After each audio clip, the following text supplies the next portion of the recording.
What is going on, everybody? Welcome back to another episode of the ABJ Podcast with my guest, Al DeNiro. What's going on, everybody? We're here, still grinding away in 2025 on the quest for 10,000 subscribers over on YouTube. So if you're watching this live on YouTube, thank you. Make sure you smash that thumbs up button. If it's your first time, hit subscribe. Share this out. Tell people what you think about it. If you're listening on the audio side of platforms, whether it be Spotify, Google, wherever, on podcasts, Apple Podcasts, I don't know. I don't have an iPhone. Wherever you find those, 5-star reviews go a long way. Help us grow. Help us get out there. Word of mouth's how it's going to do it. I'm very DIY. I'm not paying algorithms. I'm not paying Google. I'm not throwing money to billionaires to push my content. If people like it, you guys will do your thing, and I appreciate that. And you guys have been killing it, so thank you so much. We're on this long journey, season 3 of the ABJ podcast. I've had a lot of people come on the podcast as returning guests. I had those this year. I've had people who I've done 5 questions with ABJ with, which is a shorter, condensed version of a lot of the content I make. And this is one of those guests who has done both. So I'm very excited to have the long form podcast as well. Before we get into anything, please support my links below. I have my links for myself where you can follow me on social media, grab some merchandise, we have limited edition merchandise that you can only get for a limited run, or we have the logos that you can get all the time on Teespring or TeePublic. Also, we have the Ruta Entertainment above my head. If you want to be your own championship material and hold a great belt, but you can't earn one in a company, or you can't get in the ring like one of these warriors, you can go to Rudy. He's got you covered. That's how I got mine. And I am the Intercontinental YouTube champion, the work rate champion. No one works harder than this guy. I promise you. Sitting behind me, I have another title there, behind a few other titles by Ruda. They are great, affordable prices. He works with you. He's so talented at what he does. If you can dream it in your brain, he can make it. Or if maybe you don't want to give WWE Shop some money, you can get them from him as well. Maybe WWE Shop has those old titles with the WWE logo, but you want that old school F. He can get it done for you. So go hit him up. Rudy Entertainment, amazing at what he does. And you too can be championship material. Also, the High Tension Wrestling Network, who also hosts this podcast platform. It'll air on their channel the same day, but a little later on. Trying to get their watch hours up where they make great content. And my guest is someone who frequently appears over on High Tension Wrestling. So that's always awesome to see as well. Without further ado, let's bring in that guest, Mr. Al DeNiro. Oh, it is a pleasure and indeed an excitement time to be here. Oh man. I'm very excited for this one. I want to say real quick, as I say this many times in the podcast, and it stays true. There's a few times where people pop in where I say, hey, I need a guest real quick. Who wants to do this? They hit me up. I do a quick scan through and I just say, hey, let's have a conversation. Because this is not so much, hey, I'm going to go research you and find out and ask your deep, dark stuff. This is a conversation. This is 2 people meeting at a bar. This is genuine getting to know each other's style conversation. But I'm very fortunate to have conversations with people I work with on a regular basis or have worked with and really get to know on a personal level. And then if I have that connection, I'm like, man, there's more to this. I would love to deep dive more with you. You are one of those people. I honestly think your work rate, your professionalism, your what they say is if you ever want to make it in the business, the best thing you can be, whether talented or anything else, is a good hang. You're a good person to be around. You're a good conversation. You're not bringing drama. You're not causing problems. I tend to fall in that category sometimes. Yeah, it is what it is. I'm a little hothead, and if I see something I don't like, I'm definitely going to say it. It's the Italian Irish. I can't help it. But you're very more professional in that aspect than me. But also you're a workhorse, man. Like anything that's needed of you at shows. I've seen you carry boards. I've seen you set up rings, break down rings, set up chairs, work a match, go back out, help other people. Like you are an unsung hero in this business, and I'm really, really happy to now see you getting more opportunities in some, I would say, pretty high profile places in Pennsylvania. Yeah, man. Because at the end of the day, I mean, when the thing is that a lot of people, when they get to that particular part in their careers, they automatically think to themselves, oh, I already wrestled, man. I ain't got to help out with this. I ain't got to help out with that.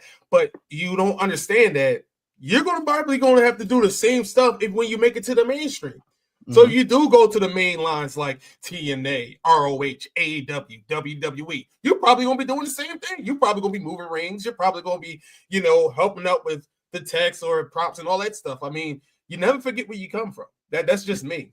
I mean, I'm always keep myself humble because at the end of the day, it's like, yeah, man, You can't just like, just thinking to yourself, you're just going to just skyrocket like overnight. Rome wasn't built in a day, if that's the expression. I'm not sure. But anyway, I just make sure that I just, never forget where I come from, because I don't want to think to themselves like, oh, he's just another person who was just full of it and just so obnoxious and doesn't even want to, like, nah. Listen, we all in this together.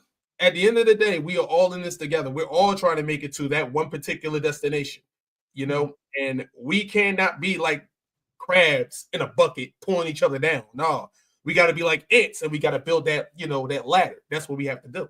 Yeah, and you have ties to some pretty impressive ants,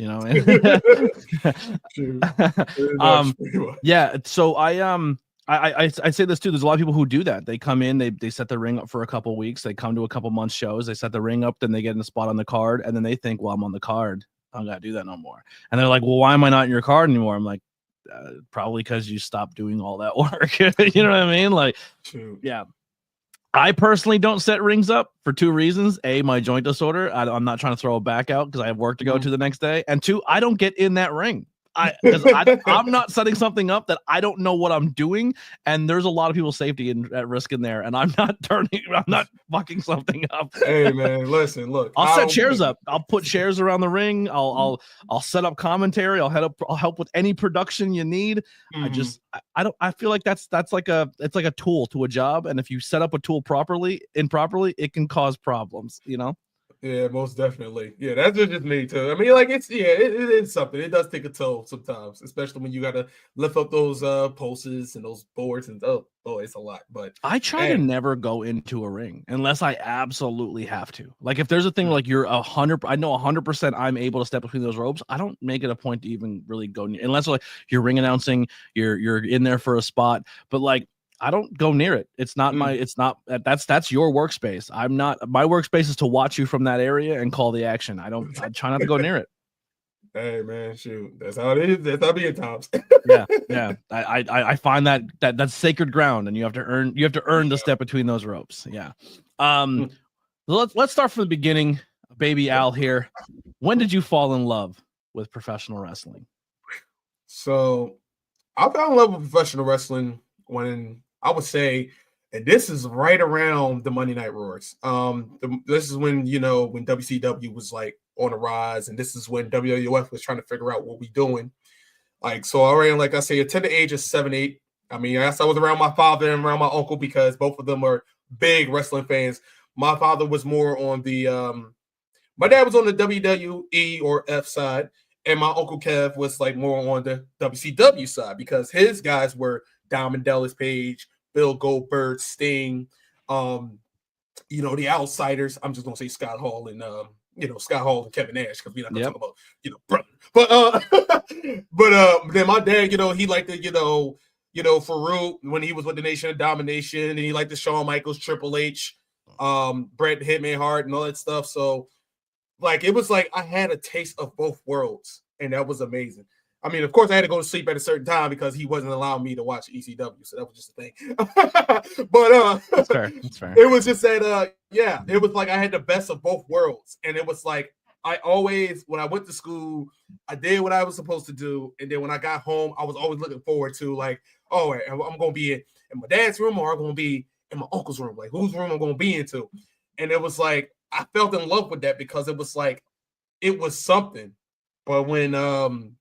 But when I watched like my first WrestleMania, I felt like, which was WrestleMania, I think this is when, if I'm not mistaken, I think this was WrestleMania, was it 12 or 13? It was one of the WrestleManias when Shawn Michaels was the champion and Stone Cold won his first WWE championship. Oh shit! So I think that was 13. Where Tyson knocked him out, right? Exactly. Yeah. Tyson so I think that was 13. Yeah, I think that was 13. I suck at putting what show happened. I'm not good with that. I can't. People are like, "Oh, AEW Revolution, this match." I'm like, I remember the match. I can't remember what show it was on. I remember now. Yeah, I remember now. It was WrestleMania 13 because WrestleMania 14 is when The Rock and Stone Cold was wrestling. Yeah, Sean walked away from the company for a while at 13. Yeah, so that was So that's when that literally just like it really like got me hooked. And then I just started watching everything ever since. So when I was watching them, then I was watching WCW. And then, of course, when the merger happened, I was like, oh, all right, this is the only thing. And then, little and behold, around 2002, 2003, this is when I found out about TNA when they came out. And I was looking, I was like, holy crap, there goes Jeff Hardy. I'm like, I thought he was with WWE. And then you see, other people like Marcus Carvant, and then you see freaking AJ Styles, Samoa Joe, James Storm, Rod Rue. Like, I was like, okay, now this is getting interesting. Like, this is when I started to realize that, okay, maybe this, like the brand I was watching before, this is not the only brand. And then you got multiple things. And then it was just like every 10 years is like, even though I was falling in love with wrestling, I started to learn and realize that there were different styles. And like everything was just, it was like flavors in an ice cream parlor. There's how I can put it. It was just every flavor. It was amazing. Why do you think it is that people, especially in today's times or in any of those times, why do you think more people gravitate to the WWE, WWF side of things and don't really fall into the trap, like it more into the AEWs, the TNAs, the WCWs, the ECWs? Why do you think most people, when they become the tribalistic style, why do you think they only stick with one and not try to experience the others? I don't mean to steal it from a movie, but this is what Morgan Freeman used to say off of Shawshank Redemption, which was institutionalized. Everyone was institutionalized for watching WWE because that was the only thing that was happening. Mm-hmm. And they thought to themselves right there, that's what wrestling is all about. But then they don't really, and then they keep ignoring the fact that, like, they don't see the other, like, action parts of, like, what AEW does and stuff. They don't see the moments when, what TNA Impact does. Or they don't see the developmental parts and the raw and the grit with ROH. Like, I feel as though, like, they were just so hooked on the main one and they don't even understand, like, there's more things. And I feel like it's like whoever's leading them to just think that and make them believe that instead of them thinking for themselves. So I feel like they got institutionalized to where they could just watch this one brand instead of just watching the other brands. Yeah. So I think that's what it is. It comes down to, like, I'm an Office fan. Mm-hmm. And you can jump in to an episode, season 7, whatever, watch it and be like, okay, that was entertaining, but I don't get a lot of the jokes. I don't, because you're not connected to the characters, you're not connected to the long-term story, you're not connected to like the history of what happened in season 1 all the way through. And like how you said, people are become institutionalized where WWE has been, the history. If you've been anywhere near the business, you understand the characters and where they come from, and when the legend shows up, you're excited. Other companies try to use the legends in other places, but they're using the legends on the other person's institutionalized brand to make them over. And it's everyone always kind of feels like the stepbrother to that company. But yeah, I totally agree with what you're saying. Yeah. So growing up, what type of kid were you? Were you an athlete? Were you the theater kid? Where did you fall into line? Ooh, oh wow. Okay, so here's a fun, really truthful part. I was trying to be the athlete, but never was the athlete. That was the thing. Like it's weird. It's crazy. Like theater wise, like dude. I'm a big dude. Yes. So the thing is that pretty much watching television, that was just my thing. I would just watch a whole lot of television. So that's why all the references and everything, that's where you get it all from. So when I hit a little Bernie Mac, that's exactly. I've been watching too much Bernie Mac show, or watching. Like stand-up comedies, watching dramas, scary movies, horror, this, that, or the third. But when it came to the athletic part, it was like I was trying to get myself into sports, but I couldn't get into like basketball, football, and stuff like that. Let's see. When I was trying out for basketball in high school, they cut me because I missed a 3, which I find like that's just really messed up because I got a steal and I got an assist and I got a block. Well, all right, I play good defense. They should at least put me on the team, okay? You have me as a defensive lock, okay? Listen, Tony Allen was a good defensive player. He wasn't the greatest player, but he was a good defensive player. Hey, Kobe Bryant approved. God rest his soul. But Rodman he would die for a rebound. That's pretty much all he's known for, but he would die for that rebound. Yeah, exactly. And then when I tried to play football, I didn't play football because I was able to play in Pee Wee because Pee Wee football was like okay and all, but at the same time, I had a bunch of like people who was just there to be there. Like I felt like they were just doing Pee Wee football just because like they felt like it was community service. I'm like, come on, man, we kids, we just want to play football. Like teach us how to play the game. Yeah, it's a bunch of And parents that are trying to live vicariously through their kids, coaching their yeah, kids and trying to make Pee Wee football like the NFL. yeah. And then when I was trying to play football in high school, it was like, oh, you got to get a physical and stuff. So I was like, okay. So I went to my dad. I was like, yo, pops, we need to make like an appointment to get a physical at at the clinic or the hospital or whatever. He's like, well, go make it. I'm like, pops, I'm 15 years old. Like, I need a parent or guardian. Like, I can't just go by myself. So I just quickly thought and assumed that I didn't have no health insurance. So I don't know. I was like, you know what? I'm gonna stay home and watch Def Jam comedy. That's it. Yeah, so that's basically what it was. That's basically what it was. So yeah, as a kid, yeah, I wasn't able to play a lot of sports. I mean, I did play street basketball. So like every time my friends was like, yo, you want to go outside and play ball? I was like, all right, cool, bet. So definitely was playing a lot of basketball. Definitely a lot of football outside. So it was like when I had friends, and when they was like, yo, I'll come out with us, let's go play ball, that stuff. Oh yeah, I was out and about. We're probably calling the same thing. I think sports for us as men are kind of like that's what you have to do. But as soon as I got home, I was like, all right, give me my Xbox, give me my Nintendo 64. I want to put on my cartoons. It's almost like you're forced to be a kid, and then there's a group of kids who are the athletes outside to fit in with everybody else. But at home, they're like, give me my wrestling, give me my horror. You're very pop culture driven, and I think that's why me and you relate a lot because mine is the anime. You have the anime side. I'm just now dipping my toe in and still hating it, but I'm trying. Oh, wow. Yeah, man. Anime is like, man, listen, man.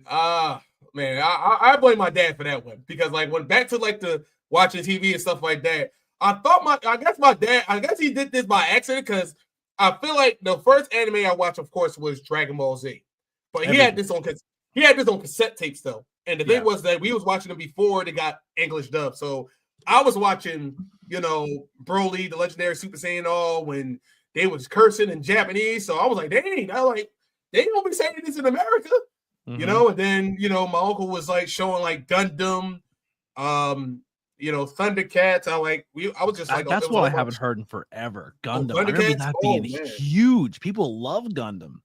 Yeah, Gundam was. Oh man, Gundam was. I thought Gundam was Power Rangers. I was like, "Yo, Power Rangers evolved into this," and they're like, "What?" I was like, "The robots, right? That's the same." And they're like, "That's not the same thing." I was a Power Rangers kid, and then I seen Gundam. I was like, "Oh, they don't even fight in the suits anymore. They're just in the suits, like the mechs." And they're like, "Get away from us! Get away from."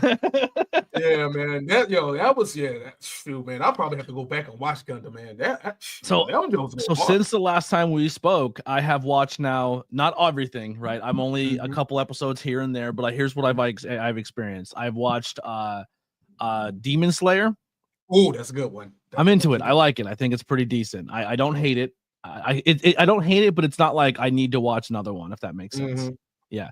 I watched the only one that almost had me like, oh, I need to see the next one. But the problem is I start TV too late at night and then I start falling asleep. I can't start my day and watch TV. I have to go do things and then TV's my unwind. But I started watching Death Note. I liked Death Note. Oh boy. The second, no spoiler alert, but the second that, or maybe a little bit of spoiler, the second he does his things with the book and then the detective agency gets involved and they air the video of this person did this, and then they're waiting for the person to see if he writes him in the book to kill him. And then he's like, all right, I know exactly who you are because I've only aired this here, and here. But it was he kind of showed the notebook that I have you pinpointed to a certain town now. He immediately took this wide geographical thing and in one episode said, bink, you're here. And I was like, I'm in. This is good writing. That's good writing. Yeah, Death Note was talking mushroom. Jesus Christ. Joe, you gotta go to church for that one. Woo! Yeah, that was really good. And the demon's really cool. I watched the movie and everyone was mad at me that I liked the movie, but it's William Dafoe is a really cool looking demon. I'm in. You know what I mean? He do look like well, he was the voice. He was the voice of the demon in the movie. Yeah, I mean at the same time, I mean, even if he was, he definitely can't play what's your name? Because he does got the face for it. Come on, he was the Green Goblin for Christ's sake. Yeah.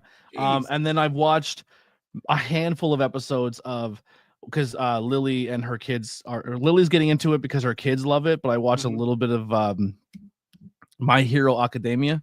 Oh, that's much. Wait, hold up. Wait. Is that your favorite?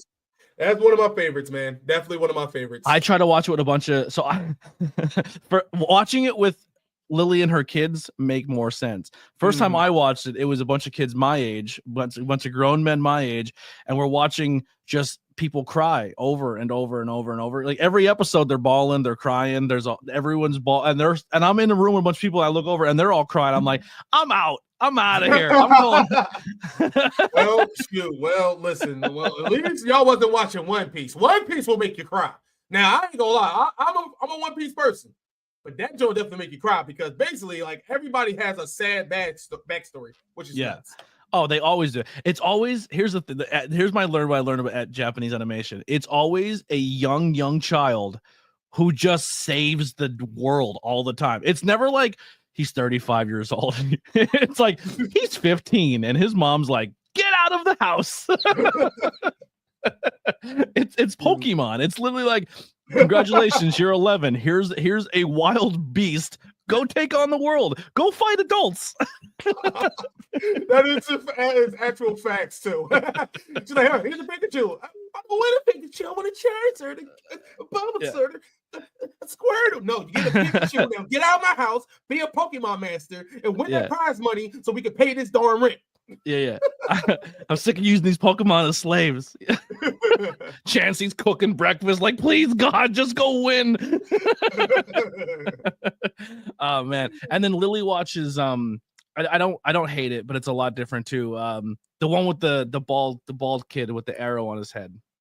Hold on. They control the elements. They're element people. Oh wow! What was it? Avatar. Oh, Avatar: The Last Airbender. Oh, yeah, okay. Yeah. She likes that one a lot. But that's not a kid, right? He's like a grown-ass man who looks like a kid. So basically, he's like a monk, but it's like I guess he's like a reincarnate. Like he's actually an older person, but he's reincarnated as a kid, if I'm not mistaken. But yeah, they're like, all right, he's 1,000 years old, but we need to still make him look like he's 11. We need to keep the stereotype going. That's what it was. That's exactly what it was. Shoot. That man still will give you a 1. It's definitely make you do the 1-2 step. I'm growing though. I'm evolving as an anime person. I'm not super in, but I'm slowly. Like I said, I'm slowly. I know more anime names than I did ever before. Like, yeah, hey, it'd be like that at times. It'd be like that. Yeah, I love that. We'll listen. If you guys like the pop culture talk, I'm sure we'll dive back in at least 7 more times in this interview. Probably.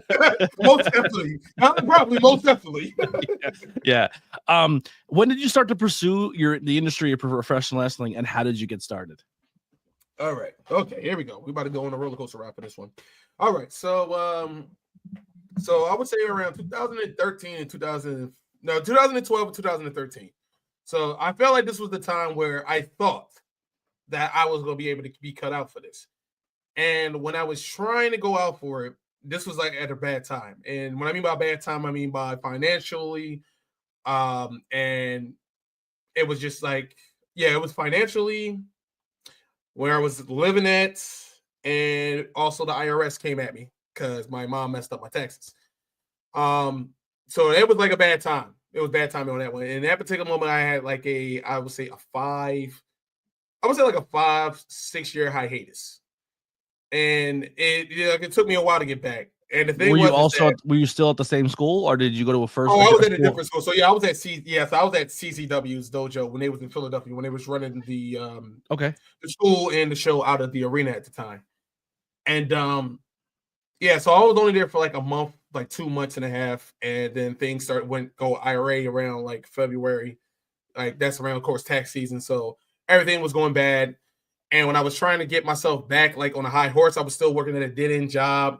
Like they wasn't letting me pursue after professional wrestling because I really wanted to do it. I was like, everyone was like, oh, damn, how you can, you're getting bigger and this and the third, because my job, I was a banquet houseman. So I was lifting things constantly every single day. And then they was like, you should go to the gym. So I was going to the gym. And then they was like, so are you still doing the wrestling thing? I was like, I'm going to get back to it. It was like I was trying to get the passion back.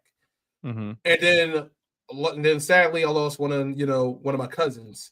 And then like the thing was that he was one of the people that was telling me like, yo, Al, you need to go back to you need to go to wrestling because there's nothing in Philly. Like there's nothing for you here. So go for wrestling. This is you. You have the, you have the body type. You have the charisma. You have all these things. and two of my cousins was telling me that. And then like 1 year, one passed away. And then around 2018, the one who was like really pushing me to go forward to it, he got taken away. And I went to my uncle's wedding. You said cousins. How old are they? Oh, they was around the same age as me. They was like, I mean, at this time, I mean, if they was alive today, they would be at least 35 and 30. Too young. Be like 34 and 35. Way too young. Yeah. So they got their lives taken away when they was like 20. Yeah, they got their lives taken away when they was like 20. Did they get caught up in stuff they weren't supposed to? Was it like an accident? If you don't want to speak on it, you don't have to. Oh no. I'm good. Like they got murdered, which was messed up. That's a living in the city. Like if you're in I don't want to say I hate when people once again, someone who grew up in a poor white neighborhood who then, like we were talking before the cameras went on, I was the only white dude in my group of friends for a while. And then I went to other neighborhoods. I'm like, oh, there's no difference between black neighborhood and white neighborhood. It's essentially poverty. And where there's poverty, there's going to be crime because people are more desperate to make a buck. Yeah. And I mean, and it kind of sucks because I mean, they had families, man. They got little ones that they was looking after when they were babies and stuff, and now they still have to, grow up without their fathers, and we have to keep reminding them that their fathers were good men.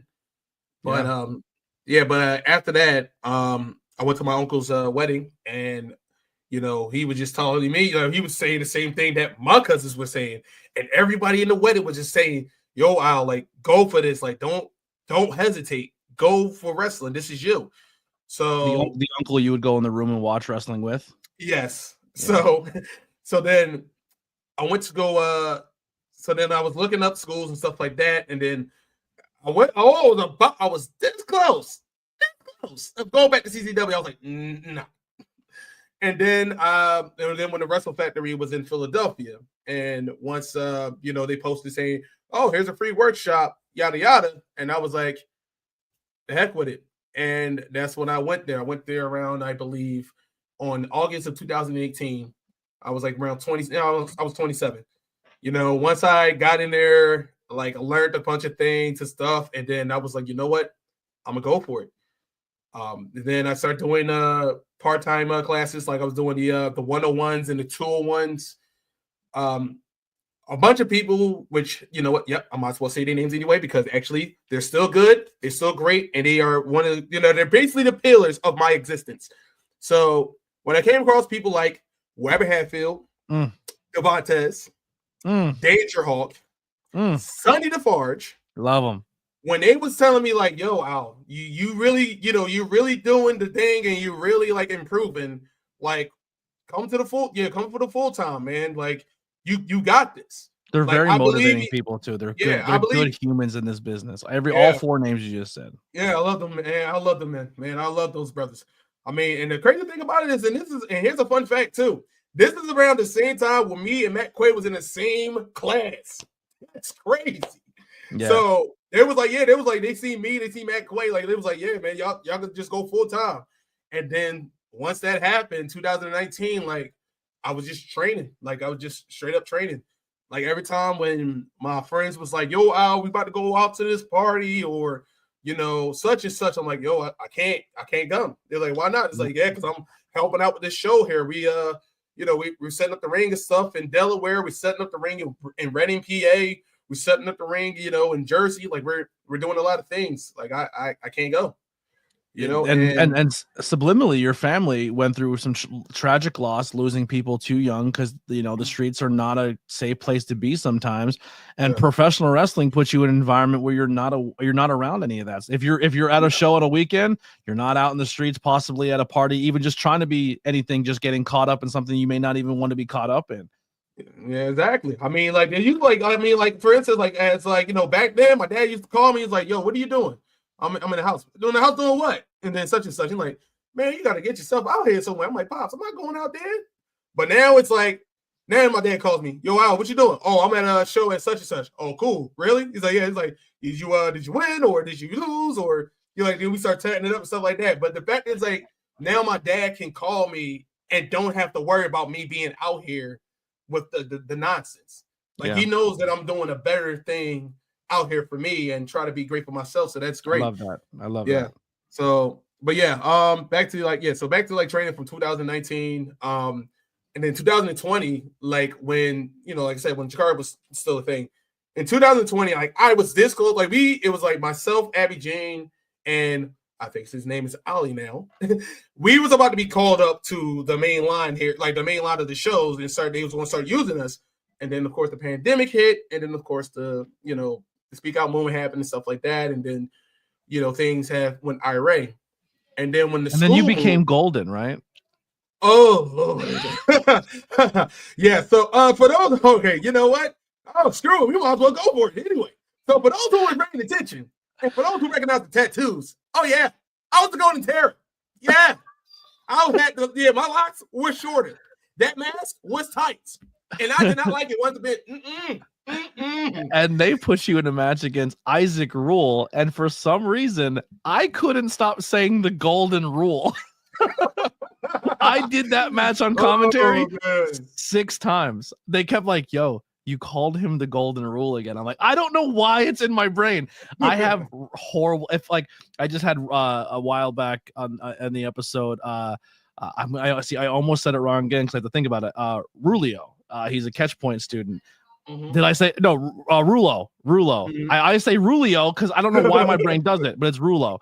And I said his name wrong on commentary in one of his big moments, and I was like, "I'm so sorry, it's my stupid brain." And I did it to you as when you were the Golden Terror. Oh, I almost said the Golden Rule, over and over and over again. But yes, we go back to our Camp Leapfrog days, which, by the way, I know this is going to air later, but we're actually doing. I'm starting to do. I did one episode where we watched it and then talked about it, but we're gonna do watch along podcasts where we're gonna say, hey, we're gonna talk about this. Here's what we're gonna do. We're gonna put on an old school wrestling show, and myself and Lily are gonna watch it and talk about it. But the first ones we're gonna start with, I'm going back and rewatching all the Camp Leapfrog with Lily so she can see, because she's now meeting everybody in the business, but now she's gonna kind of see my journey and why I became friends with you and Weber and Shay and Edith and Sunny and like kind of see that progression of Camp Leapfrog. So that's pretty exciting. I can't wait for her to yeah. You about to start cracking up. I'm just like, who the hell is this? This looks like a big giant mustard. What is that? Oh, you look like a Magnum condom. What is going on here? Oh, you look like Black Rocky from Rocky Horror Picture Show. You had the gold trunks. Yo, oh my God, man. I was out here looking like a Magnum ice cream bar. Like, oh God, I can't. I simply can't. Like, I'm out here looking like the freaking, what was that dude name with the golden bullet off of Dexter's Laboratory? Like, that's what I look like. I look like that dude. Like, I'm done. Was that a gimmick that was given to you at Chikara that you carried over to Leapfrog, or was that something at Leapfrog they gave you? That was something that Leapfrog they gave me. I actually initially was trying to do Al De Niro, but the person who was booking at the time did not think that Al De Niro was going to be anything. So that's why I was given the Golden Terror gimmick. And I was like, at first, like I was trying to fight like to bring Al De Niro to life, but I was like, you know what? I'm just going to take it for what it is. And then once, things had died down, and of course, when, HD, when Camp Leapfrog was like, kind of went under wraps and they stuff went like through that. their thing, yeah, they went through their thing, and then that's when shout out to Watts, Alec Watts. He was like, yo, Al, you want to be Al De Niro? Be Al De Niro, go ahead, bro. And I was like, hey, you ain't saying nothing but a word. So that's when I came out with the stuff and everything, and they was like, all right, cool. And yeah, man, it's just been history after that. Well, let's walk through the character. What is the name, the name, the idea, and what is the gimmick of Al De Niro? So Al De Niro is pretty much, as you all guys can guess it, Al, which is part of Al Pacino, De Niro, which is part of Robert De Niro. So pretty much to me, those are two of my favorite actors. Al De Niro is basically a showman who's, who lives his life like a movie. I may say it's like a theater, but he lives his life like a movie, like like a drama, a comedy, a horror, an action, adventure, whatever you want to make it. Basically, I would say he just lived for the moments. That's basically what he is. He's that person that's always just thrive for like the big time and always wanted to try to entertain not only himself but for his peers. So that's something that that's what Al De Niro is all about. Yeah, he's all about being with the people, stuff like that. He's like basically like I say, if you put The Rock and you put Keith Lee, you wrap them together. That's basically what you got right there. I love it. Yeah. What were the beginning stages? I know we kind of talked about bad gimmicks and sticking yourself and stuff you're uncomfortable with, but what was the beginning stages of you finding your place in professional wrestling? Oh boy. So the beginning stages. Anyway, like messing around with certain things. Like I was trying to like, oh boy, when we was doing like incubator matches and stuff, like I was trying to think, I was trying to come up with a couple of things. Like I was trying to be there. I was thinking about being a luchador with like being like an Elgato or something. That's what I was thinking about at first. Like I wanted to be a cat guy. I don't know why. Because I was watching too much Black Panther. So I was like, you know what? Wouldn't it be kind of dope if I be like, Elgato? You always became Bearcat Wright Jr. Yeah, pretty much. Like I would have been that. Like, oh Lord, I would have gave Stun Cat a run for his money. But yeah, I was thinking about that at first, and then I was like, you know what? That's probably not going to be it. That's not going to be it for me because I'm 6'1", and the thing was that I was packing on. It was like my weight was fluctuating between 200 and 210 at the point. Mm-hmm. So it was like sometimes I'm feeling light, sometimes I'm feeling heavy, but it was like that's where it was at first. And it was like, it was like very troubling at first. Like I just didn't know like how to bring it, all together. Because it was like I wanted to make sure I don't fit, the same build like every other person's. Because like I remember somebody said this, like you don't want to be just an angry black guy every single time because that's all you see every single promotion. I'm like, kind of thinking, like, I ain't trying to be like Ezekiel Elliott. Like he's just angry all the time. I'm like, why are you so angry, bro? You big Cotton Diesel swole. What you angry for?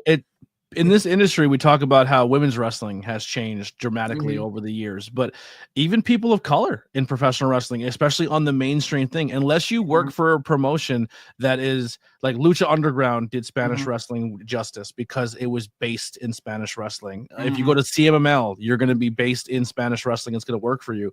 But black culture in wrestling hasn't really had its own place. It hasn't had its own place where black entertainers can be different characters. When you make them mainstream wrestling, you're either the thug criminal or you're the angry black power character. You know what I mean? Like, and when other wrestlers try to break that mold and be something else, it's a lot of, and I'm not trying to hate here, but it's a lot of white writers trying to write for a culture they don't understand.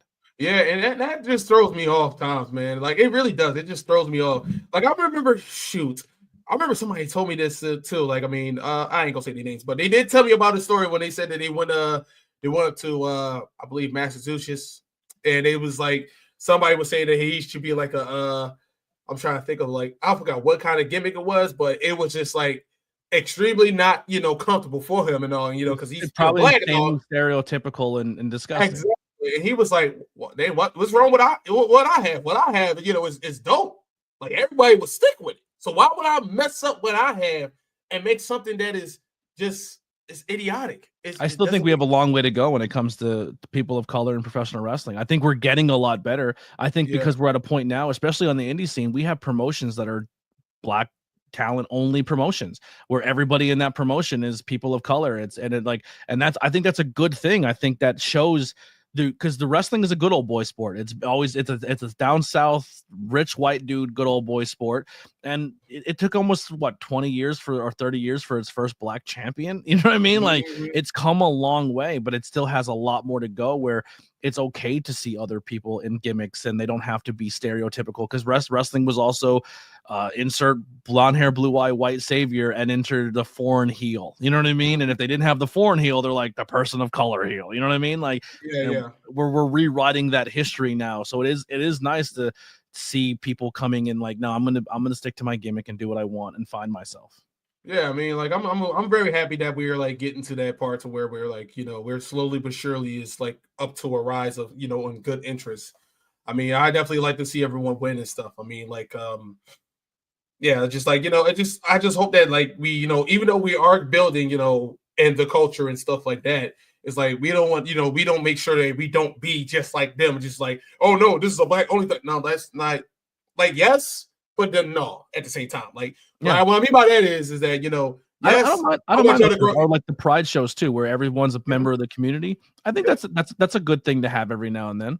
Yeah. I mean, like it's like I said, like like where everyone, like I said, like we still gonna have ourselves. Like everyone will be welcome. Like I mean, even if it is a black owned, or maybe if it is gay owned, whatever the case may be, everyone is still welcome. That's the whole thing, Yeah. So oh no, you're like, yeah, welcome to come watch, participate, stuff like that. Or right. I think it'd be even hilarious if like all black owned or all gay owned thing, and then the white dude is the heel.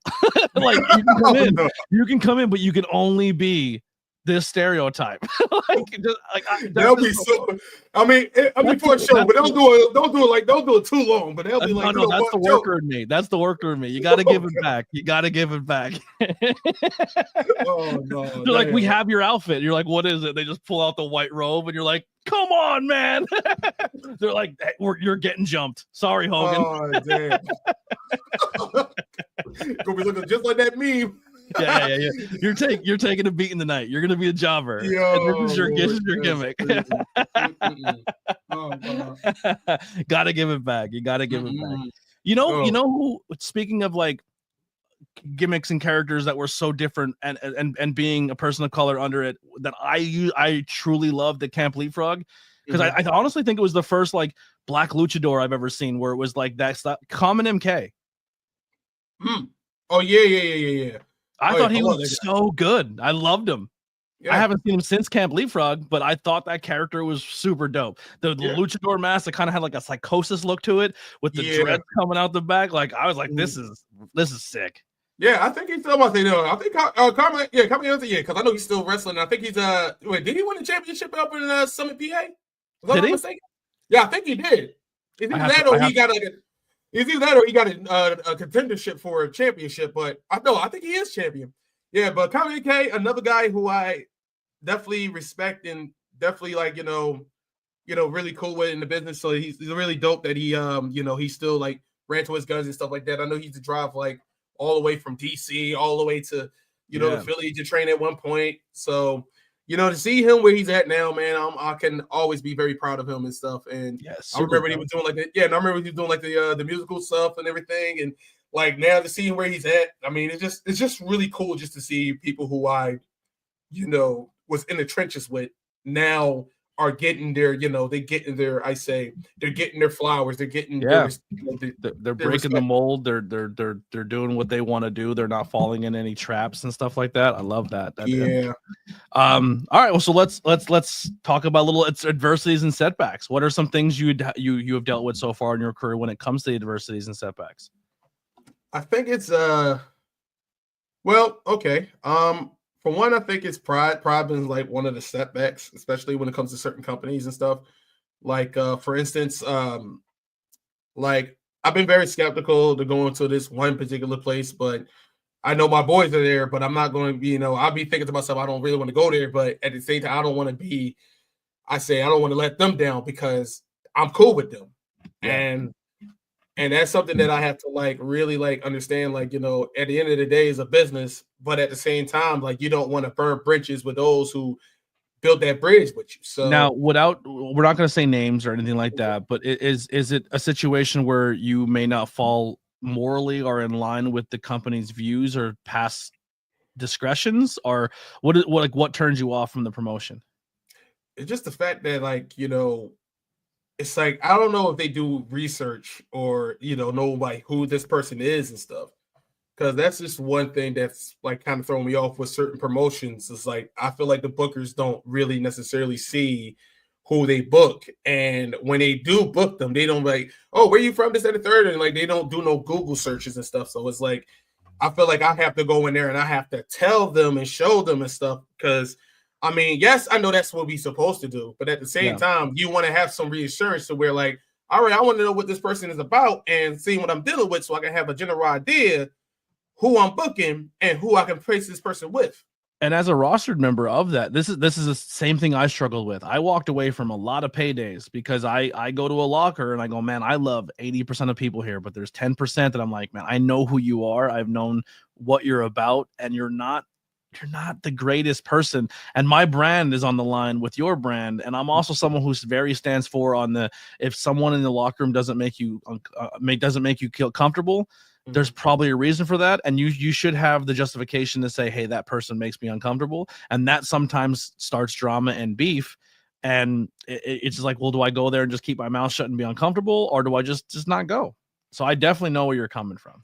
Yeah, and I think it also too is that I don't know who, like, how I say, it's like every time when I be like going to these places and I do be helping out these people and stuff like that, like when they, like if they are like setting up the ring or if they breaking down the ring, I'm still helping them out. I'm shaking hands. I'm trying to network with them and stuff like that. And they be like, oh, just keep in touch and such and such. And like, no one really gets me like who I have to talk to. So now I feel like I'm just talking to the talents and all, but I'm not talking to the promoter. I'm not talking to the booker. Like no one's like leading me to the right direction, or no one's not even putting their names in and be like, like, yeah, this guy, you should check him out. He helped us out with the ring and stuff, but at the same time, he looks like physically built, so he got to have something. Like no one's, it's like no one doesn't really necessarily like, pitch in when you try to pitch in. No, definitely. I definitely see that. Yeah. So you've been here for a minute. You're up and down when it comes to, adversities and everything we talked about. Have you feel like you hit your peak, or have you had a peak in your career? Oof. Because I don't think anyone ever hits a peak and keeps going. That's not what a peak is. A peak is you hit a peak, you have a little bit of a down. A peak, like that's just the business. That's entertainment. Have you think you hit any spot where you're like, I hit a top point here? I feel like I just got to a checkpoint.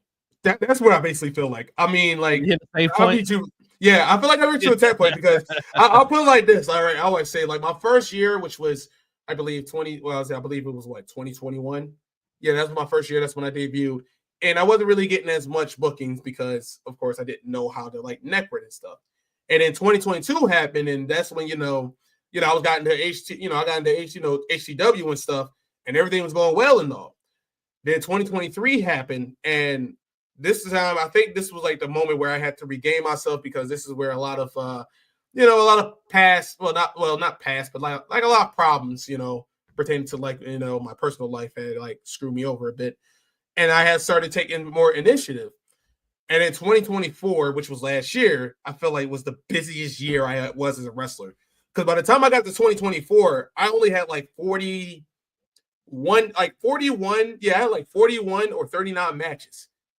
And then by the time of right now, I had at least 101 matches now. So I felt wait, how many matches? You had 101 matches in 2024? No. In 2024, like I got to like I only had like in 2024 like completely like only had like 39 matches done. But really? Then so only it was like I thought I seen you more in 2024 than ever, which is good. So 2024, like I said before, like I had at least I would say I would say like 50, like I would say like 59 or 50, like I would say like 59 or 61 matches in 2024. That's basically like it was an increase. Yeah. Like, so it's like I feel like I'm like at a checkpoint now, because now I'm starting to get myself more assertive to where if I feel as though if I'm just sitting at home and somebody like, yo, Al, this is happening, such and such, you need to grab your stuff, get over here. I get my stuff, I put it back in the trunk, I drive. Like that's basically what it is now. Like I think what have happened was in the past is that I was so hesitant, and on top of that, I didn't have the natural resources to get where I need to go. But now I got a car. I say, hey, I got nobody in here. So yeah, go ahead. Towards the end of 2024, I feel like you were really starting to that those light bulb moments were starting to happen for you, where you're starting to find yourself more as a talent because you're getting those reps. Reps are everything. Yeah. You can go to training, you can go and have training matches and stuff like that, but getting in front of a crowd, feeling a crowd, getting to a crowd on a more consistent basis where they see you more as a talent and you're not just in for one show out and then you're in here for a show out. Like PPW is a great example where I'll give you a lot of love. I watched you go from the Golden Terror, where you were completely uncomfortable and you definitely weren't yourself, to the beginning stages of Al Deniro, and then becoming, you're still a support player. I'm not saying this to be disrespectful, but you're still that support player in PPW under Havoc, which I think is good for you. I think but those support roles are still giving you roles and giving you those reps. And I think the more you keep doing that and the crowd is feeding into you, you're learning how to play into the crowd more. You're finding yourself as a character, how to stand, how to conduct yourself. Like, I think 2025 is the year you start putting those pieces together. Like, you now have the puzzle out the box. You started to build your frame, and now you're starting to fill in the middle. Yeah, I mean, I feel the same way too. Like, it's like, because the thing is that even though they paired me with Havoc, and me and Havoc, we go way back, because when I was like coming up, Havoc was there. So he saw me through the grind. He saw me do this, that, and the third. And to work with him is a pleasure. Absolutely. 2025, I feel as though like it's going to be definitely dope, because I mean, like, we got a little bit of that magic in 2024, and now 2025 is going to be a lot more magical. And like you mentioned before, it's good to be like the support, stuff like that. And I really hope that, supporting enough to where they be like, okay, now we're going to see if you can actually go, be on your own on this one. So we'll see what happens. But I mean, I'm going to still do what I do, but hey, it's just a matter of time. Listen, the best analogy is look at The Rock. Mm-hmm. Nobody understood Rocky Maivia. That was his golden terror. You know what I mean? Like, the fans hated him. They didn't want nothing to do with him. He joined the Nation of Domination and then found himself. And it was off to the races. You know what I mean? Yeah. It just takes you finding yourself, being true to yourself, and being what you want to be. Yeah, because I feel like everybody just thinks to themselves when they get in there, be like, oh, no, I got to be this and be that. No, you got to play ball. No, I'm not going to play ball. Like, it's like how I say. Your character may be something you never even thought you were going to be, and it just fits naturally to you. Yeah, I was like thinking to myself that I had to be like a strong, silent type and stuff like that. And I was like, but strong and silent types, yeah, you can do the movement and stuff like that. But like, you ain't gonna have, you ain't gonna have no manager. No, you're gonna have to speak for yourself at one point. Yeah. So it's like, so I was thinking to myself, like, how would I talk? How would I, move people and stuff like that? And I was like, you know what? All right, let me just give this a shot. So, yeah. When people say my character is just me turned to 11, that's fine. There's nothing wrong with that. But sometimes the best characters are the complete opposite of what you are as a real person. Like, if you look at Adam Cole is a great scumbag. But in real life, he's a sweetheart. You know what I mean? Like, you ever watch his streams and his Twitches? He's a great human. But on camera, he is good at pissing people off. He's good at being smug and arrogant. That's not him turned to 11. That's the opposite of him. And I think too many younger people think, well, this is my personality. This is what I like. I'm into pop culture. I'm into this. I like guitars, so I'm going to be a rock and roll character. And I'm just going to be me turned to 11. And sometimes just realistically, you're not that interesting. So maybe you turn to 11 is just you even more not interesting. Try something else. And that's where a good coach and a good mentor and a good, like, giving people those reps to go figure things out. Turn somebody, like, another person I'll put over. Big Calix. That's my guy. I love Big Calix. Love that guy. But when you meet Big Calix outside that mask, he's a completely different human being. Exactly, man. Exactly. I mean, I remember I think last time I saw him was we all went to the AEW show that was in I believe it was either in Reading, if I'm not mistaken. Yeah, I think it was in Reading. Yeah, that was the last time I saw him. But you see his announcement? He's taking bookings again. Yeah, man. I'm glad for him, man. I'm really proud of him, man. I'm definitely can't wait to see him again. Hopefully either work with him or work against him. Hey, man, listen. I love me some Calix, man. Yeah, Travis Norbert. You talk to Travis Norbert out of character, you're like, who is this guy? Like, so it is finding your place. Are you going to be U-turn to 11, or are you going to come out of your comfort zone and try something different? And I think that's the joy of professional wrestling, is seeing that character development, and it's fun. It's more than just being the athletic and hitting the gym and stuff. You have to mentally put yourself into a character and think, like, how would this character react to this? Not me. How would the character react to this? But then also be willing to kill a bit of yourself, because when you do something that you're not comfortable with, but your character would do, that's a conflict. You know what I mean? Yeah, and I think that's how everybody would look at me too, because like they see me, they be like, "Yo, why you always angry this and the third out there, but backstage and all that stuff, you calm, you cool, you a vibe." I'm like, yeah. That's what I am. I'm just a vibe. I'm chilling. I'm calm. I'm a sweetheart. That's. I love it. Yeah, it's so good. What are some key moments or accomplishments that you've had in your career so far? Man, and it doesn't always have to be between the ropes. Wow. First and foremost, to be around in the backstage area of an actual real live productional type of thing. Like, I mean, I wasn't like in ROH and stuff like that, but like when I went to MLW, and I seen like how would I say, like how they fully product a show, and I looked at it, I'm like, wow, because I mean they had, of course, you have us like set up the ring and stuff like that, but then you see them bring in their own camera crew, their own people like the lights. Then they had, the writers and stuff like that. They had papers and all that stuff. And then you see the agents, which, see a couple of people who I, seen like, either in training and stuff, like some of them were agents and stuff. And I was like, wow. And then they were just like going through the whole things and like, all right, this is what you should say. This is how you should say it. This is how, you should go here and there and stuff. So that was pretty cool. Like, I mean, I remember when Alex Kane had won the MLW Heavyweight Championship, that was, to me, was kind of dope. And to be part of that was just amazing. That was, to me, like a cool behind moment that's like stuck in my brain. To see how all that happened and like then be part of that was really dope.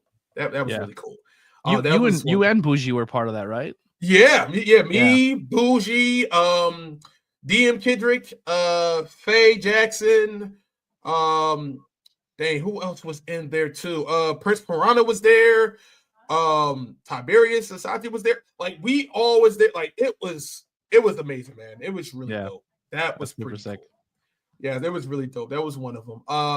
Another one is when I was at the Red Rose Rumble and I shared the same ring with Shark Boy.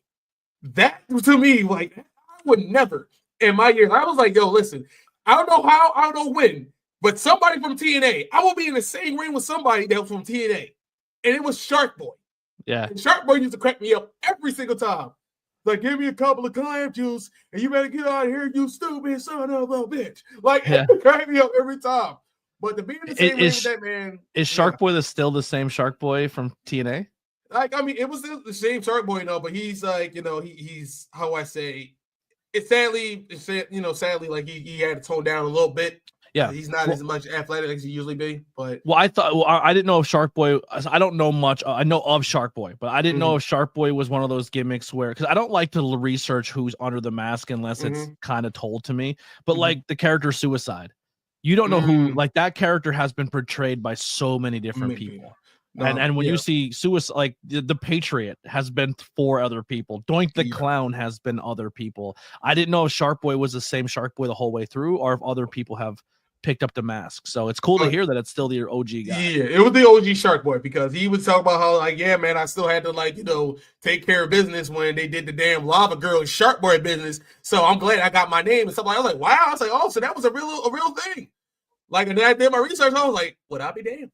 Like, he had to literally go toe to toe with a movie, which sadly it was the dude that played I don't know, the dude from Twilight. I never watched Twilight, but the werewolf guy, right? Yeah, he was Shark Boy in that damn movie. But anyway, yeah, it was the original OG Shark Boy, so that was kind of cool. The wrestle in the baseball stadium, and I kind of wish that I was able to get I wish I was kind of able to get one of my nieces and nephews there, but it's gonna be like a multiple times where I could get like the rest of my family there. And then how many times has your family come to like to a wrestling show? How often does that actually happen?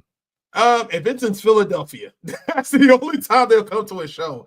I feel like the only one that's been consistently coming. Slatington's not that far from Philly. Listen, look, I'm the only one driving. Nobody's not gonna be driving. Like, that's basically how it is. Oh, so they're like city to the point where like they get on public transportation. They don't like a car. Like, for being from our part of Pennsylvania, where you need a car to get everywhere, and then you've talked to someone from the city, and you're like, I've never owned a car my whole life. I don't even have a license. You're like, what? Yeah. Like, I don't need one in New York. like if I listen, like I'll say like this, like I never got a booking in Pittsburgh. I feel like my mom and my sisters will definitely go to Pittsburgh because they live in Johnstown, which is like an hour and 30 something minutes. My father, on the other hand, he's homegrown. I don't see him going out of Philadelphia as much. But when we was having shows at when HCW was having shows in on Delaware Avenue, he came by and he did see me have a couple matches and stuff like that. So that was cool. But yeah, like the only ones that been seen me in matches was my dad.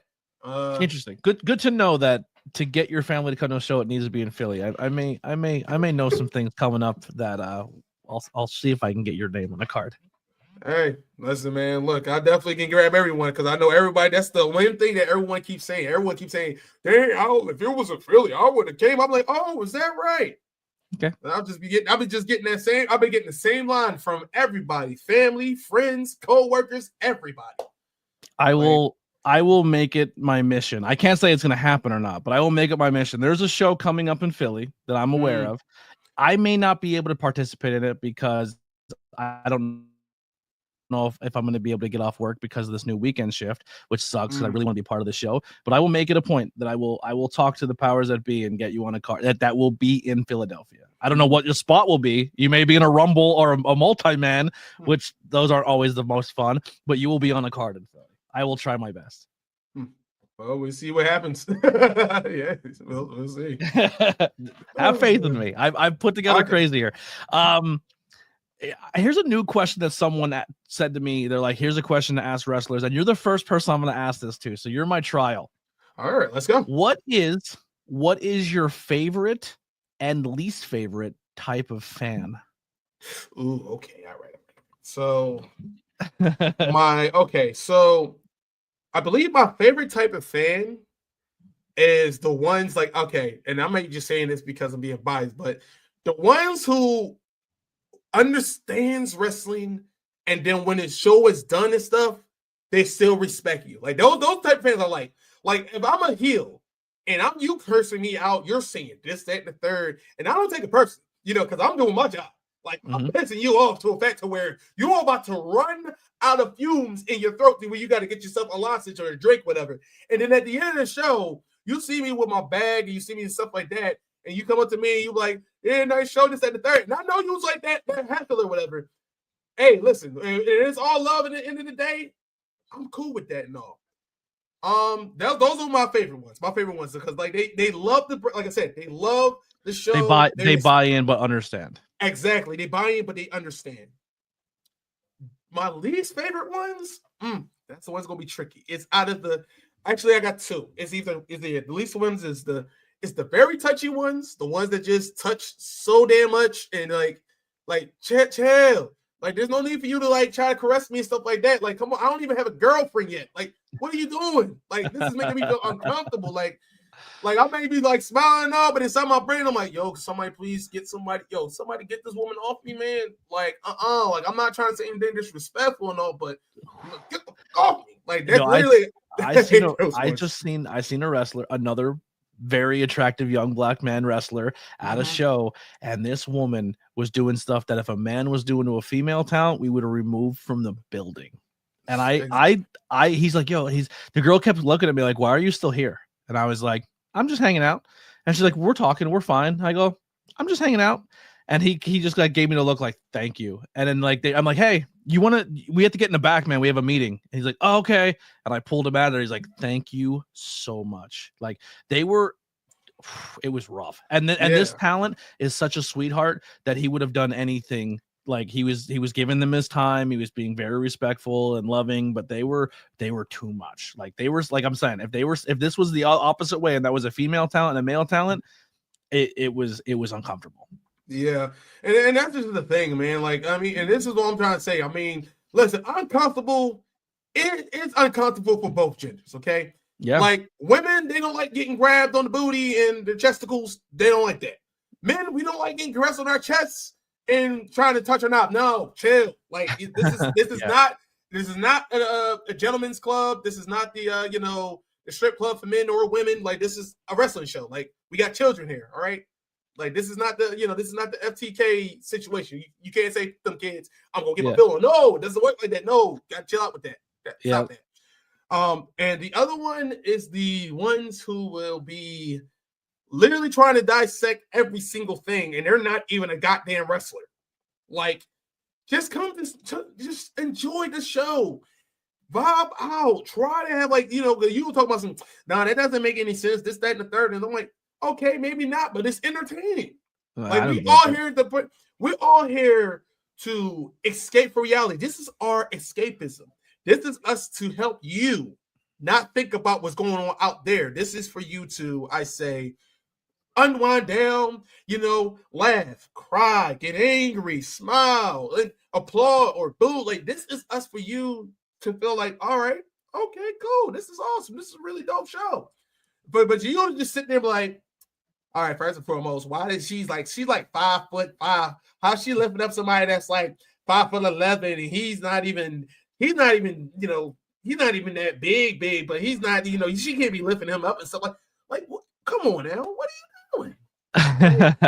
You're trying to make love, you're trying to put one and two things ahead, and everybody else is having a good time. You busy there, just sitting there, just looking like, really, El? Really? Yeah. Like, come on, man. Yeah, those are the ones I know. Like, I love that question staying on the rotation. I like that one. Mm-hmm. Who are some influences or role models that you have? Oh man, shoot.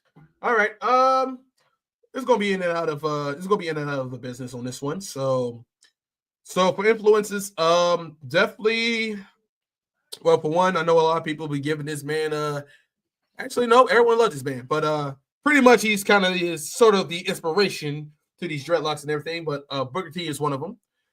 I really like how Booker T had, I would say, like, of course, his backstory. Of course, he was a troubled youth, this, that, the third, and then when he got himself into wrestling, everything changed because he realizes that there's more than life than just doing what you got to do. But then when he realized that doing this is going to help you provide for the family and stuff, and it's going to excel you to more places and all, it's going to get you there. The same thing like with Dustin Rhodes, another person that I like. That's why I was so happy when Goldust and Booker T was a tag team. But that's another person. I want Goldust in 2025. I know his contract's coming up, and there's rumors that he might come back and just do one run and just retire and be Hall of Famer in WWE. But could you imagine Goldust in 2026?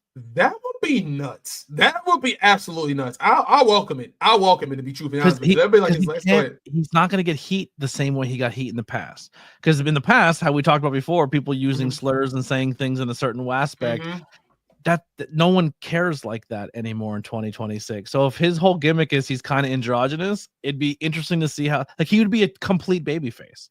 Yeah, and on top of that, if he's the Goldust that he was when I think it was 2016 or 2015? If he was the Goldust of then, because which is all natural now, but if he keeps that consistent, because that was the one I love that one because it was like he got I think this is when I guess he orchestrated in the yoga, like in the DDP yoga and stuff like that. So that's when he got more agile, he got more with the stuff like that. Everybody was like, damn, did he turn the clock? I'm like, hey, I didn't think he was that old. Like, dude was going and moving, doing what he was doing. So if you could do that, that'd be dope. We need a Golden Truth tag team run in 2025. That would be crazy. Having R-Truth, Goldust and R-Truth in 2025 making the tag team run. Yeah. Sign me up. Yeah. So so I got Booker T, Goldust. Keith Lee is one of them because he's a big guy, but he can move the way he can move. Like, because I know that was one thing that a lot of people keep saying is that when you're this particular stature, you have to be this particular stature. But he was able to move and to get himself into positions to where they're like, okay, a guy this size shouldn't be moving the way he's moving, but he made it work. Mm-hmm. And that's just something like, we were just talking about, when you're finding yourself and stuff like that, you got to roll with your world with. And that's what he rolled with. He rolled with it and stuff like that. And then, of course, learning his backstory when he was, sleeping in his car and stuff and stuff like that. And his, his fall from grace, but then get himself back to where he needs to be. It just say he just kept himself with this this humble moment to where it's like, I'm still going to, I'm not going to forget where I come from, and I'm still going to thrive to be the best that I can be. So looking at those guys when they do that, it's really dope. Then shoot, when it comes to the entertainment part, there's like so many. There's so many. Denzel Washington is one of my inspirations. One of them. He's definitely one of them. I love me some Denzel Washington, man, because it's like everything he say is how would these kids say it? Is a bar. Everything he say is a bar. Like, this one thing that he said was, I remember somebody asked him this question, and they was asking him like, what like when you're trying to get yourself up in the world, what is the things you can do? And he was like, well, for one, Always know how to act on stage. Don't rely on social media. Put it down. Shut it off. Read, learn, listen, relax, and do better. He said the first part of your life you learn, the second part of your life you earn, the third part of your life you return. What that's a bar, like literally. What's your Mount Rushmore of Denzel movies? You got 4. Oh, okay. Oh, all right. So American Gangster is up there. That's on my list too. All right. Then you have Training Day. That's number 2. That's easy. Number 3, Remember the Titans. I'm with you. And okay, hold on, wait a minute. So is it clean sweep? Hey, hold on a second. So what did I say before? I said Training Day, American Gangster, Remember the Titans, and wait a minute. The first movie that I openly cried in front of a room full of me and a bunch of grown men bawled our eyes out. One person didn't want to cry in front of everybody. He got up and ran to the bathroom so he can cry. Ooh, man, I'm trying to think Denzel. about it. Is it John Q? John Q. Oh man, yeah, because John, he was really in there, man. But yeah, that's my 4 right there. Dude was man. He was doing whatever he needed to do to save his son. Like it's just every time, man. It's like every time you see Denzel, he is Luigi on before Luigi. Exactly. Yeah. Like I don't care what nobody say. Okay, you can't tell me nothing. Okay, I'm not going to bury my son. My son's going to bury me. Yep. That's exactly how it is every time. So good. The quiver and stuff. And then of course, Al Pacino, Robert De Niro. I love those guys. They're like, inspirations and stuff. I mean, for Robert De Niro, I always love like all the characters he played because he played serious characters, the non-serious characters and stuff. Al Pacino was always, go ahead. I always turn on Bad Grandpa with De Niro, with him and Zac Efron, because he's so different. It's so funny.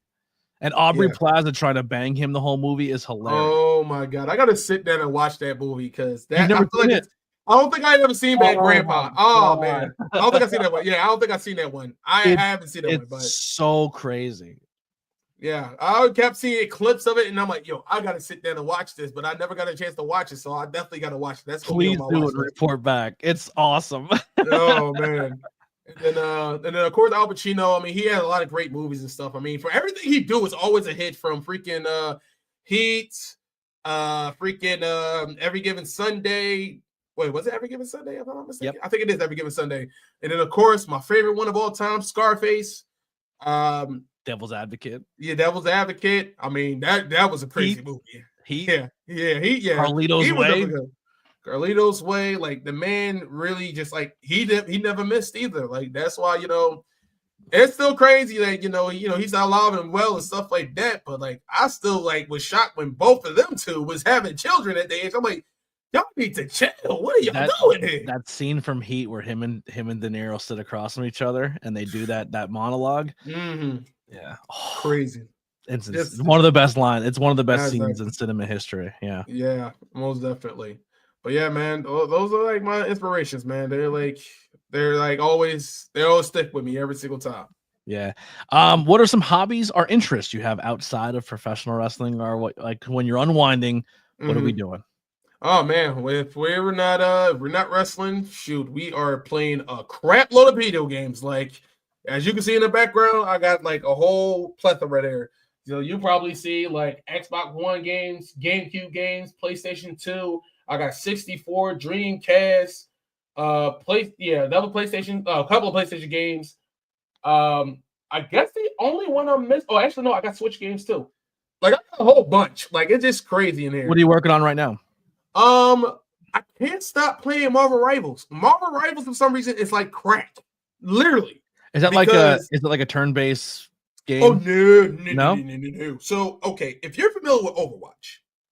Oh, okay. I know. Yeah, okay. So Overwatch is like a first person, but the thing is like everybody has different elements and different like characteristics and stuff.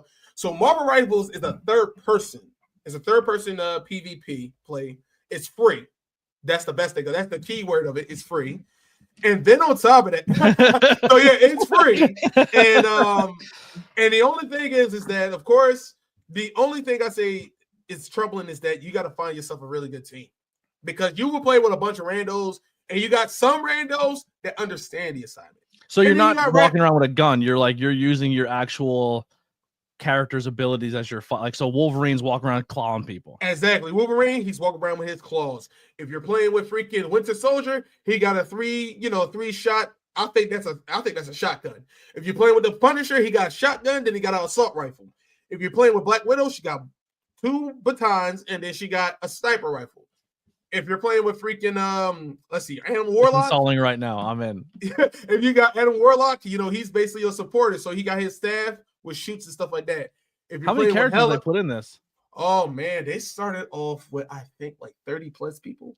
Really? So, yes. So you have Captain America, you got Black Panther, you got Winter Soldier, you have Hela, you have Thor, you have Loki, you have Spider-Man. They put old man Magneto in it with the white beard. They got Magneto, they got Storm, they got Cloak and Dagger. I like the way they make the characters look. They made them look different too. They kind of gave them their own little different. It looks like a Fortnite map too. Yeah, no, there's 3 banes of my existence when it comes to this. Oh, you might. There are 3 characters. Yo, look at Black Panther. He looks sick. There are 3 characters that I have a bane of existence with, and I'm gonna tell you this now, because when you play it, you're gonna be looking like, oh my god, I was right. I hate these bastards. Now I'm gonna tell you who they are. Number 1, Scarlet Witch. I dislike Scarlet Witch so bad because the fact is that she used witchcraft. So her powers is unlimited. So she can literally suck the life source out of you while you're trying to run and beat her. And then when you're trying to defeat her, she can disappear into like a little ball, like for like a couple of seconds. And you have to like pay attention and follow her, because if you don't, she'll probably mess around, turn around, and get a KO from you. Then number 2. I'm so excited to try this. Number 2 is Iron Fist. Oh my lord! Wait, they put Iron Fist in this game. They put Iron Fist in here, but it's not Danny Rand, but his name is Lou something. But I guess he's like the OG freaking Iron Fist. But either way, he's a bane of my senses because all he do is hands, straight hands. He just, and you doing everything to hit him. If you ain't got somebody like who can just go some crazy headshots, you're going to get knocked out really quickly. And the third person, not actually a person, it's Jeff the freaking Shark. They got Jeff the Shark on this game.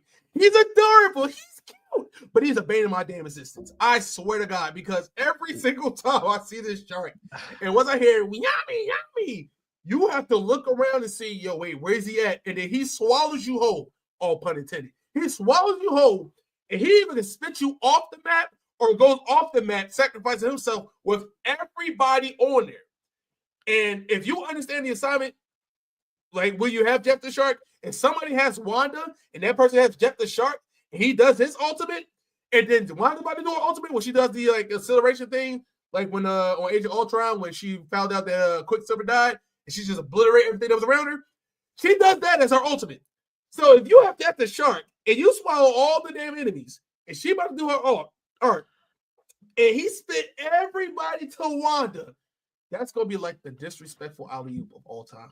Oh my goodness! I'm so stoked to play this. You just soaked me, dude. What console are you on? I'm on Xbox actually. Me too. Yeah, we got. You need to DM me your gamer tag. You need to walk me through my first couple games of this game. Yeah, this is definitely crazy, man. It's definitely crazy and sick, man. I'm looking at a photo now. It looks like Loki legit has a chariot, like Doctor Strange. Groot looks so cool. So does Rocket. Like I love the art style of the characters. Yeah, I really like what they did with the art styles. The art styles is absolutely magnificent. I mean, at first, what was it? At first, I was almost started off at Wolverine, but like because Wolverine, and it's a Marvel game that like they can put. They have like there's no barriers between characters. Like Spider-Man's up in there. The X-Men are up in there. Like they're not doing no Marvel cinematic stuff where only certain people are allowed to be used. It looks like everybody's up in this game. Yeah, everyone is up for grabs. I mean, hell, they got Venom in there too. So I mean, like to me, it's like they don't have no restrictions because it's like a legitimate Marvel game. And to me, this was actually the smartest thing that I believe that Marvel ever done. Like I feel as though when it comes to the Game Awards of 2025, Marvel Rivals is definitely going to be in the category as the best PvP game. It is off the 5 stars across the board and they're like Overwatch is now dead. They're like Yeah, at every much. comment. Oh, so they said great game, but please add Ghost Rider. Hey, he might pop up on there. And if it's a game that's getting popular like this, now does it have like a battle pass where you can earn and unlock more people or do different skins and stuff? Yeah, it definitely has that. That's sick. I'm in. I don't mind if a game is free and you're like, hey, we have a skin that you can add, or it doesn't make your gameplay better, but it kind of gives you a different visual, but you can drop a couple bucks to keep keep us paying our employees to keep updating the game. Like Fortnite, it never felt like they duped me. Fortnite, like I buy skins all the time. I drop a couple $100 every couple months in a Fortnite because they keep giving me more things that I'm excited for. I couldn't get into Fortnite. I mean, I tried it. And then like Fortnite just maybe you know what I'm excited for right now? You know what's on the middle of the mat on Run Night Raw right now? What was that? Fortnite. If we get a WWE Fortnite collaboration where I can run a CM Punk and shoot people, oh my lord! I can watch Rhea Ripley like brutality people. Like I'm in. Putting everybody in a riptide, just jumping in the air, just hitting people with a riptide and then doing her damn pin. I'm sold. Oh, I love that so much. So what are some words of encouragement that you would give to a beginner or someone who wants to chase their dream? All right. I got you on this one. So to those who are trying to get themselves into this thing, I would definitely say this. In the beginning, you might ask yourself, why? Like, why am I putting myself through these trials and tribulations? Why do I wake up, go to work, but after work, I'm coming to training and I'm doing like a bunch of push-ups, a bunch of sit-ups, a bunch of running around the dojos or doing jump ropes and all this stuff. It's a matter of discipline. And at the same time, it's a matter of willpower. And we all like it always get tested. Like all of our willpower get tested to the fact to where we like, okay, it's either you want it or you don't want it. And to me, I feel as though like if you really want it, then you fight for what you want. It's always going to be trials and tribulations. It's always going to be hurdle. There's always going to be obstacles that you have to hurdle or power through. But at the end of the day, your hard work is going to be worth it. You have to want it in order for you to get what you want. Like there's no easy pass, and like you have to like literally put in the efforts as everything because my father always told me that everything is not given. It's not a given. It's not a given game. Yeah, it's not a given game. You have to go in there. You have to put in the work.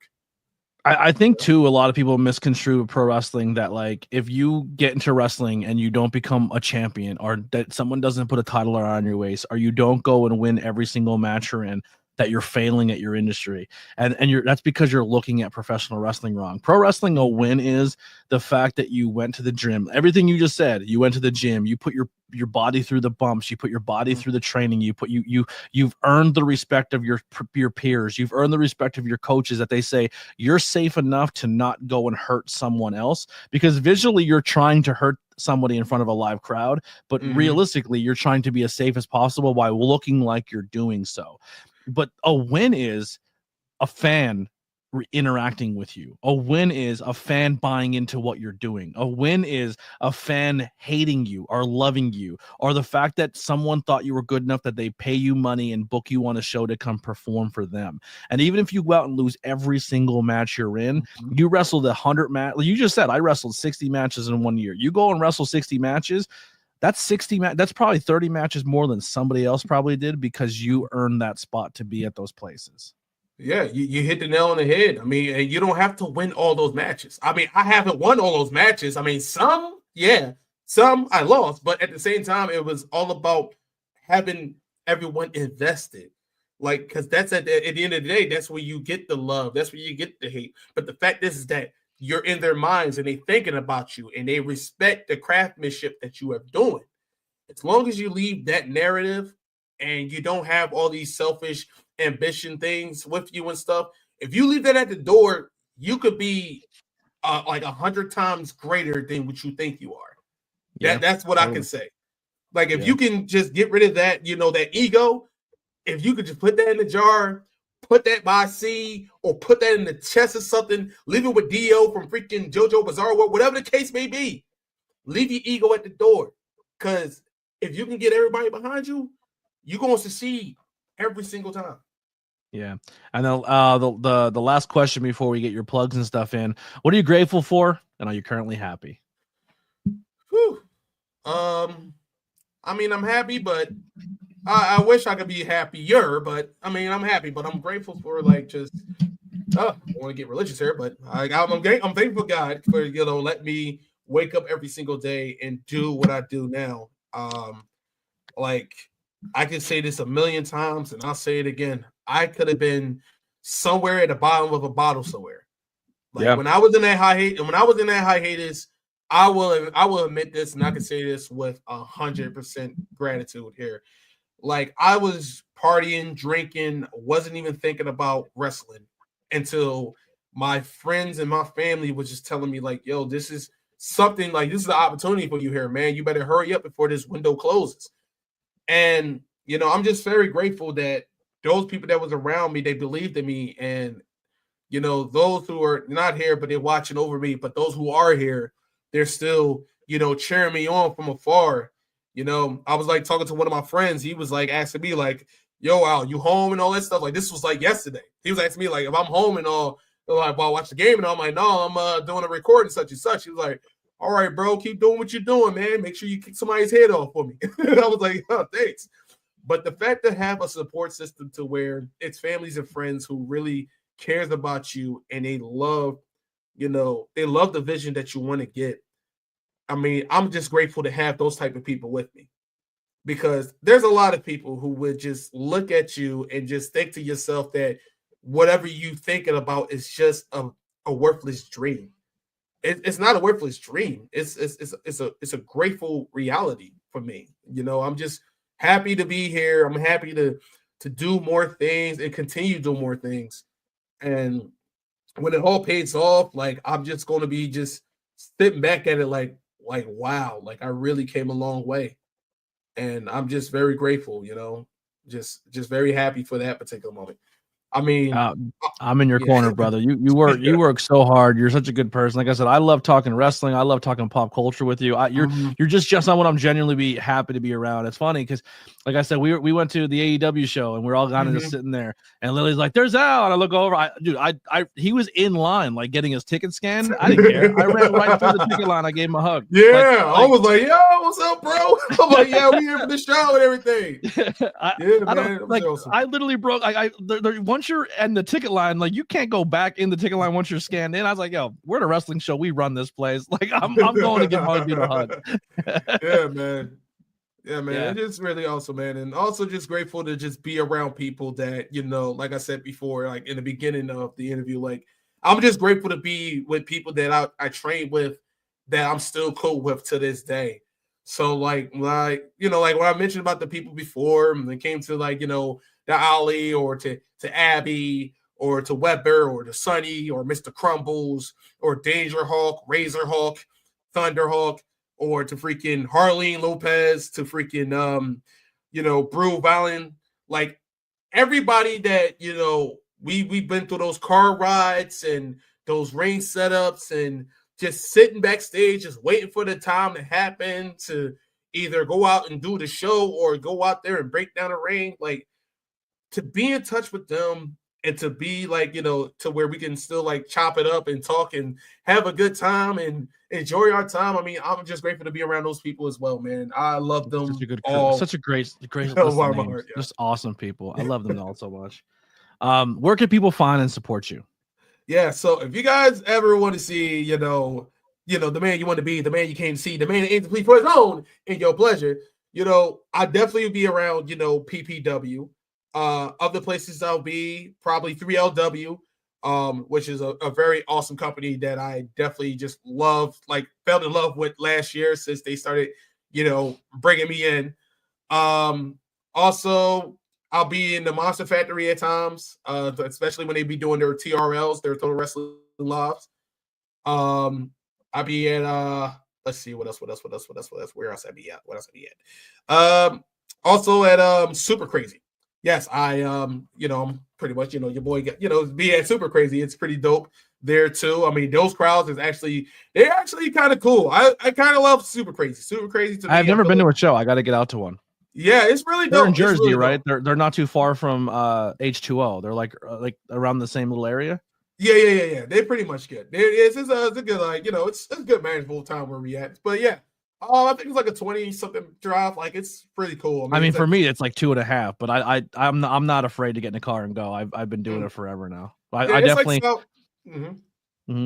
Yeah, it's like South Jersey, but yeah, it's like not deep South Jersey, but it's like literally like right. I can honestly say when you go across the Walt Whitman Bridge, it's like literally like 5 minutes away after you go over that bridge. Yeah. So I'll be there. I'm trying to get myself into other places, so that's basically where I'm doing right now. Like 2024, I felt like was really like the stepping stone, but now it's time to proceed on to 2025. Like, I want to be in those positions, like in the places that I'm at now, but also it's time to branch out to other places. So that's basically what I'm trying to do. And you got this shit, man. I got faith in you. You're going to do great things. You're a good human. I appreciate you so much for your time. Everyone, make sure you check the links below. Follow him on all social media so you can be up to date with Mr. Al DeNiro. Once again, thank you so much. These interviews have been amazing. If you made it this far, screenshot the podcast, put it on social media, say, hey, tell me if you liked it, hated it, whatever it may be. Make sure you do follow, hit that follow, subscribe, share wherever you are. We are on the quest for 10K subs. So if you are watching this on Facebook or High Tension or over on whatever audio platform, come over and give a little subscribe over to the YouTube. Help us grow over here. Share it to some people. Make sure you support Ruta Entertainment, High Tension Wrestling Network, and we'll just continue to keep going. If you want to be on the podcast, you do not need to be just a pro wrestler. I am open to other conversations, musicians, rappers, hip-hop, artists, anything. If you have a dream or a story to tell, or you've been through something that you think will help somebody, let's have a conversation. I'm down for it. I'm always interested in a conversation and meeting new people.